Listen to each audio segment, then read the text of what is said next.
yang menceritakan tentang pandemi misterius yang mampu membuat seseorang meninggal dunia ketika ia pergi keluar rumah. Beberapa orang mencoba bertahan hidup dengan cara tinggal di sebuah gedung maupun supermarket, tetapi pada akhirnya mereka harus mencari cara lain karena mereka akan segera kehabisan persediaan makanan. Lalu apakah orang-orang ini bisa bertahan dari wabah pandemi mengerikan itu? Wes rasa kesuwen, langsung saja kita masuk ke alur ceritanya.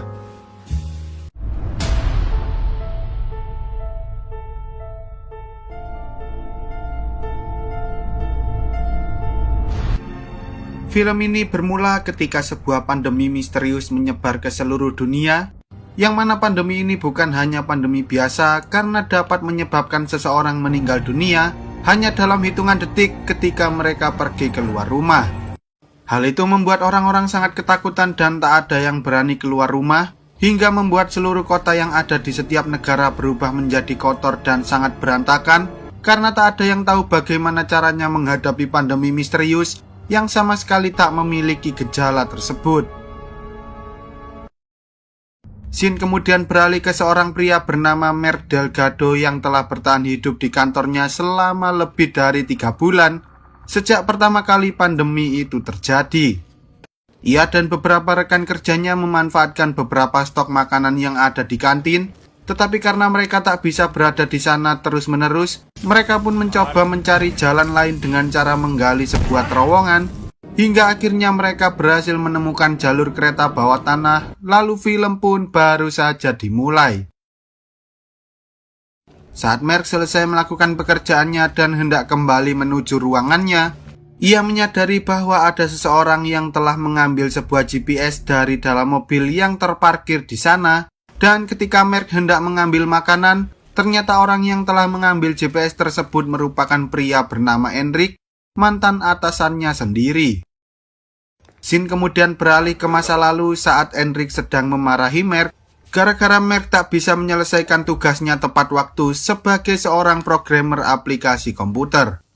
Enric mengatakan jika hal ini terus berlanjut, kemungkinan besar perusahaan tempat mereka bekerja akan segera memecat Mark.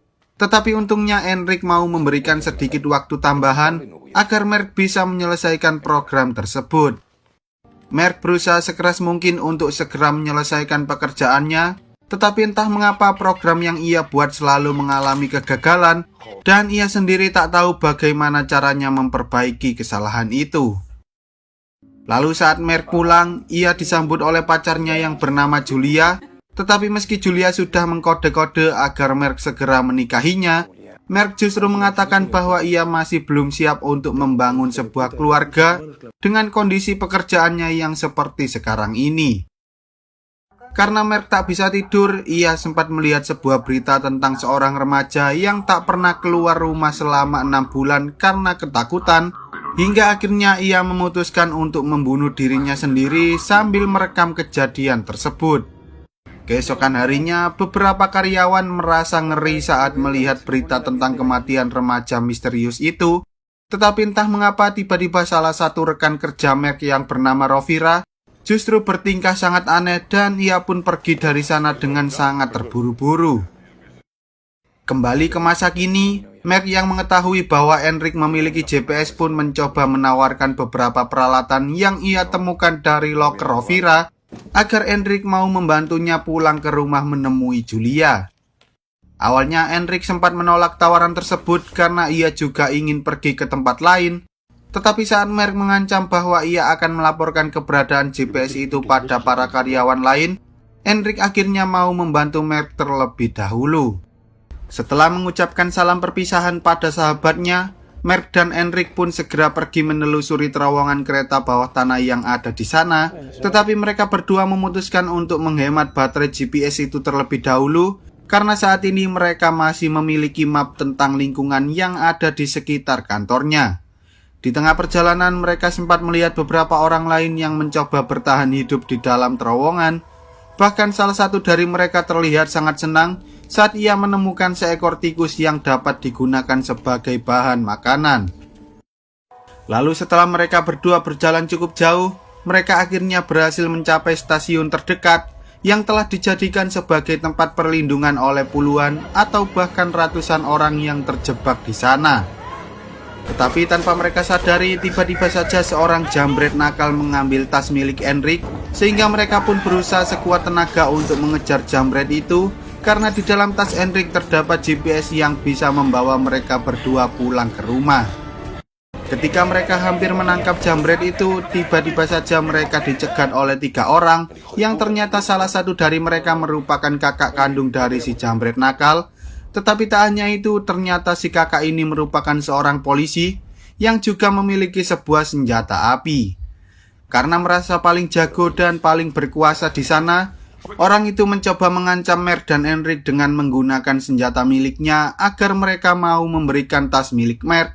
Tetapi tanpa disadari, tiba-tiba listrik yang ada di kota itu mulai mati, sehingga Enric berhasil merebut pistol itu dari si polisi, sementara Merc juga berhasil mendapatkan tas yang berisi GPS tersebut.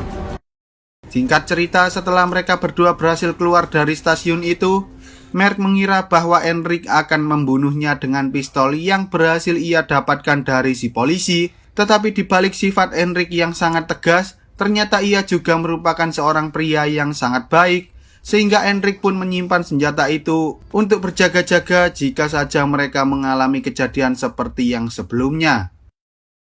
Scenes kemudian kembali ke masa lalu saat Merc mencoba menyapa tetangganya yang selalu memperhatikan dirinya ketika ia pulang dari kantor.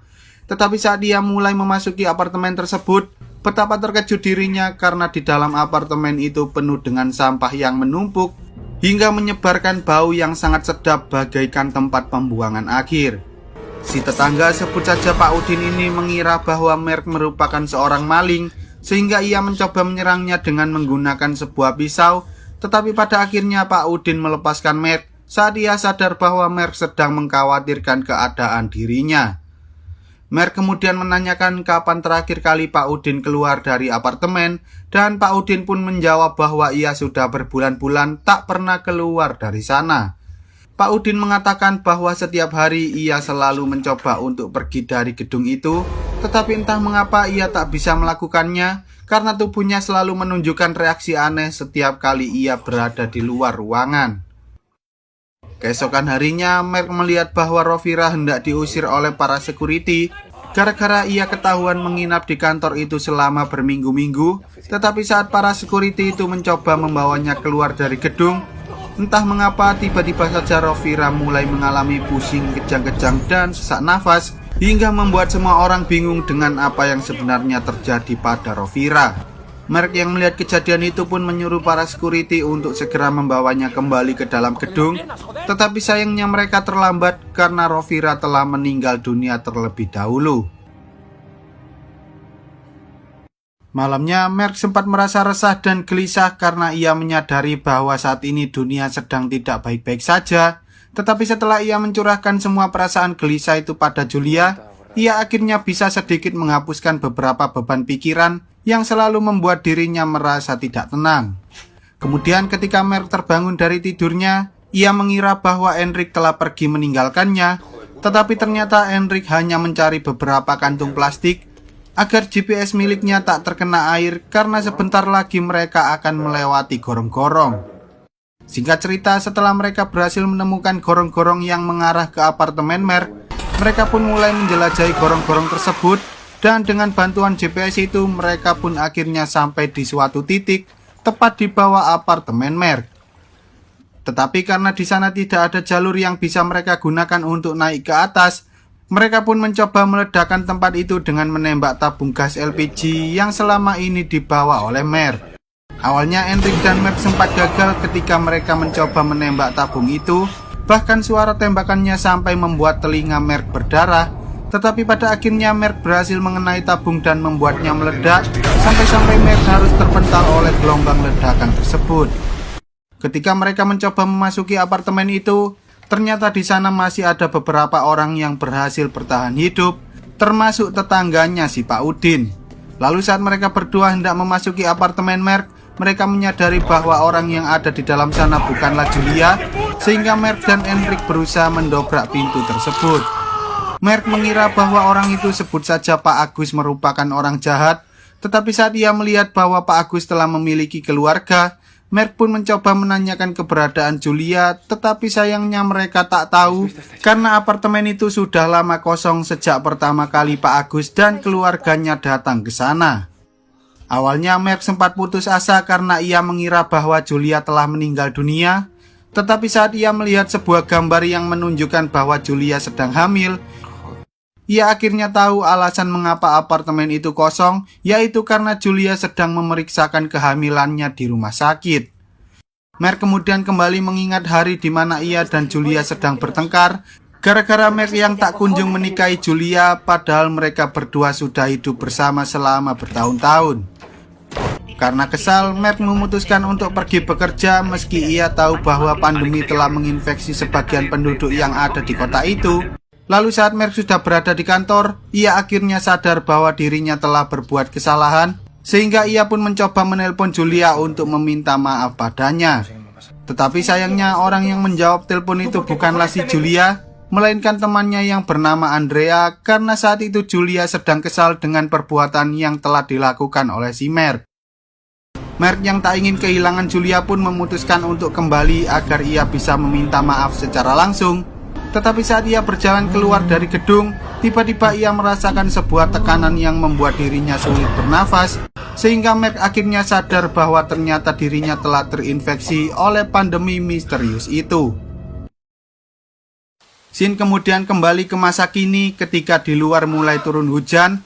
Mark dan Henrik segera mengambil selebar kain khusus agar mereka bisa menampung air hujan sebanyak yang mereka bisa. Perasaan bahagia sempat menghiasi wajah Mark, Henrik beserta Pak Agus dan keluarganya, karena selama ini mereka telah kekurangan air bersih yang dapat mereka gunakan untuk minum. Singkat cerita, setelah Mark dan Henrik selesai mempersiapkan perbekalan, mereka berdua pun memutuskan untuk pergi dari sana. Tetapi saat di tengah perjalanan mereka sempat bertengkar satu sama lain, gara-gara Mark ingin mencari Julia sementara Henrik ingin pergi menuju ke tempat lain. Awalnya Mark mengira bahwa Henrik tak memiliki seseorang yang bisa ia temui, tetapi ternyata Henrik berniat untuk pergi ke sebuah rumah sakit untuk mencari tahu apakah ayahnya yang sedang dirawat di sana masih hidup. Henrik kemudian mengatakan jika Mark mau membantunya, maka ia akan memberikan GPS tersebut pada Mark saat mereka sudah tiba di tempat tujuan. Lalu ketika mereka tiba di sebuah gereja, mereka pun mencoba mencari beberapa barang yang dapat digunakan untuk membantu perjalanan mereka. Tetapi tanpa disadari, tiba-tiba mereka mendengar suara raungan aneh dari dalam salah satu ruangan yang ada di sana. Mereka berdua kemudian mencoba mengecek ruangan tersebut, tetapi saat mereka menyadari bahwa suara itu berasal dari seekor beruang, mereka pun mencoba kabur dari sana karena beruang itu berusaha menyerang mereka berdua. Lalu ketika beruang itu berhasil memojokkan Henrik, Mark berusaha menyerang beruang itu dengan menggunakan tombak miliknya, hingga pada akhirnya mereka berdua berhasil melumpuhkan beruang tersebut. Setelah kejadian itu, mereka berdua pun mencoba menikmati lezatnya rasa daging beruang panggang sambil menceritakan tentang kehidupan mereka masing-masing. Sejak saat itulah mereka berdua akhirnya mulai mempercayai satu sama lain tanpa adanya perasaan curiga, karena sebenarnya mereka berdua sama-sama memiliki hati yang sangat baik. Singkat cerita, ketika mereka sedang dalam perjalanan, mereka sempat bertemu dengan sekelompok orang yang mengatakan bahwa telah terjadi kebakaran di sebuah rumah sakit tempat di mana ayah Henrik berada. Mendengar hal itu, mereka berdua pun segera memasuki salah satu gedung, dan ketika mereka sudah berada di lantai atas, betapa sedihnya Henrik saat ia mengetahui bahwa apa yang dikatakan oleh orang-orang itu benar-benar terjadi. Henrik yang sudah pasrah dengan kehidupannya itu pun mencoba melompat dari atas gedung untuk mengakhiri semua penderitaan yang ia alami, tetapi untungnya Mark berhasil mencegah hal itu. Mark kemudian mencoba menyemangati Henrik dengan mengatakan bahwa masih ada kemungkinan ayahnya bisa selamat dari kebakaran tersebut, dan setelah Henrik tenang, ia pun memberikan GPS serta beberapa biji-bijian dari buah-buahan yang selama ini ia kumpulkan pada Mark, sambil mengatakan bahwa Mark harus segera mencari Julia, sementara Henrik akan mencoba mencari ayahnya meski ia tahu bahwa hal itu hanyalah sia-sia. Setelah Mark berjalan cukup jauh, ia akhirnya tiba di sebuah mall tempat di mana Julia dan Andrea bekerja, Namun saat ia mengecek tokonya, betapa terkejut dirinya karena di sana terdapat seseorang yang tergeletak tak bernyawa. Saat Merk mencoba mendekatinya, ternyata itu bukanlah Julia, melainkan seorang wanita tua yang telah meninggal dunia dengan bekas luka di lehernya. Merk kemudian melihat ada sebuah tulisan di cermin yang mengatakan bahwa Andrea masih berada di supermarket yang ada di mall tersebut, sehingga ia pun segera pergi menuju ke supermarket itu. Di sana Merk sempat dicegat oleh beberapa orang yang berlindung di balik troli karena mereka mengira bahwa Merk merupakan salah satu dari orang-orang barbar yang mencoba merebut makanan mereka.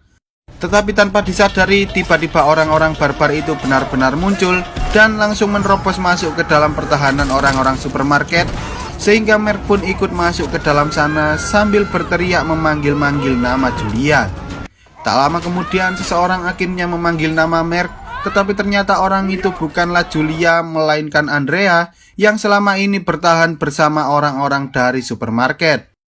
Andrea mengatakan bahwa dirinya tak bersama Julia karena Julia saat itu sedang pergi ke rumah sakit untuk memeriksakan kondisi kehamilannya.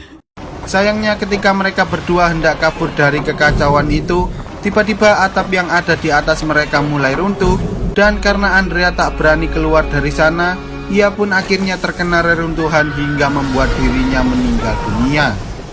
Saat Merk mencoba kabur menuju gorong-gorong, ia sempat diserang oleh seseorang yang hendak membunuhnya, tetapi untungnya Enric datang untuk menolong Merk, meski ia sempat ditusuk menggunakan pisau oleh bocah barbar tersebut. Setelah berhasil kabur dari mall, mereka pun meneruskan perjalanan menuju rumah sakit tempat Julia berada, dan ketika mereka sampai di sebuah bioskop, Merk mencoba melihat kondisi rumah sakit itu, tetapi tampaknya mereka tak bisa menemukan jalan menuju ke sana selain melalui pintu utama. Merk kemudian naik menuju lantai atas, berharap ia bisa menemukan di mana Julia berada, dan ketika ia menemukan seseorang yang sedang duduk di dekat jendela, Merk pun mencoba memanggil-manggil nama Julia hingga akhirnya Merk merasa sangat bahagia saat ia menyadari bahwa wanita itu merupakan Julia. Tetapi saat ia hendak mengatakan hal itu pada Enric, betapa terkejut dirinya karena ternyata Enric sudah terduduk lemas karena ia telah mengalami pendarahan akibat serangan dari bocah barbar yang ada di supermarket. Merk lalu menyuruh Enric untuk tetap menekan lukanya, sementara ia berencana mencari obat-obatan yang dapat digunakan untuk mengobati luka itu, tetapi Enric justru menyuruh Merk untuk tetap di sana menemani dirinya. Sebelum meninggal, Enric sempat mengatakan pada Merk bahwa ia harus bisa melawan rasa takutnya dan menyeberangi jalan tersebut agar ia bisa bertemu lagi dengan kekasih tercintanya, yaitu Julia. Mereka berdua tak pernah menyangka bahwa pandemi ini bisa mengubah mereka menjadi sahabat dekat, padahal sebelumnya mereka merupakan atasan dan bawahan yang tak pernah mempedulikan satu sama lain. Beberapa saat kemudian Enric akhirnya mengembuskan nafas terakhirnya, sehingga Merk pun sangat sedih karena ia telah kehilangan sahabat yang selama ini sudah membantu dirinya hingga ia berhasil menemukan keberadaan Julia. Dengan perasaan penuh percaya diri, Merk mencoba berjalan keluar agar ia bisa menyeberangi jalan itu, meski ia harus merasakan pusing, mual, dan tekanan yang sangat hebat. Bahkan telinganya pun sempat berdarah akibat gejala yang disebabkan oleh pandemi itu. Tetapi saat ia sudah tidak mampu berjalan lagi, tiba-tiba Julia datang menghampirinya karena ternyata Merk berhasil melewati jalanan tersebut. Selama bertahun-tahun mereka mampu bertahan di dalam gedung itu dan membangun sebuah keluarga bahagia dengan menumbuhkan tanaman-tanaman yang berasal dari biji-bijian pemberian Enric sebelumnya. Merk lalu menamai anaknya dengan sebutan Enric seperti nama sahabatnya, dan ketika Enric pergi keluar rumah, mereka akhirnya sadar bahwa ternyata keturunan mereka telah memiliki kekebalan terhadap pandemi yang sudah menghancurkan peradaban manusia selama ini. Setelah mengucapkan salam perpisahan, mereka berdua akhirnya rela melepaskan Enric agar ia bisa menjelajahi kota bersama dengan teman-temannya yang baru, lalu film pun tamat. Oke lah, sekian dulu untuk video kali ini. Semoga kalian semua terhibur. Jangan lupa untuk support channel ini dengan cara klik tombol subscribe lalu nyalakan loncengnya agar kalian tidak ketinggalan dengan video-video terbaru dari channel ini. See you on the next video dan sampai jumpa.